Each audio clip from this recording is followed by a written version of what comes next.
Siyempre, mas maganda reality, di ba? Pero mag-init dyan. Ang ballpen na lang, ballpen matalas. Hindi, ma'am. Paano magtutunayan ang tunay na gawin natin?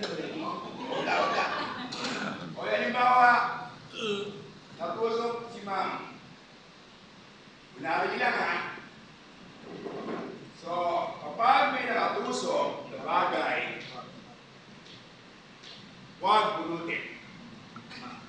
Doktor lang, may karapatan, bumunot nito. Kasi pag binunot mo ito, pwede madagdagan ng injury. Tama? So, pinaka the best management dito, to stabilize. Stabilize, yung hindi gumalaw yung object. Kasi the more nagagalaw ito, the more masasaktan ito. Tama? Tama ba, ma'am, kapag may nakapuso masakit?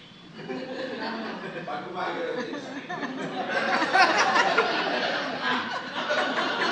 Pag may nakapuso, ma'am, gumalaw siya, gumunod ko. Sakit. Masakit. So, pinaka the best, balik tayo sa mindset natin. Bawasan ang sakit. Paano babawasan? To stabilize ito. Pag kumalaw ito, patuloy ito masasaktan at baka lumalalo yung tama niya sa loob. So, gawa tayo ng donut. Kung wala kang i-bandage, pwedeng paper cup. Ibigin nyo lang kung gaano malaki.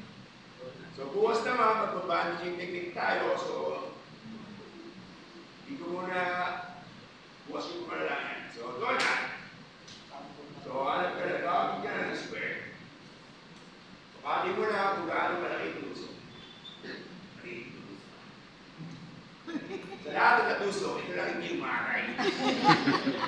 Kung hindi ka nag-enjoy.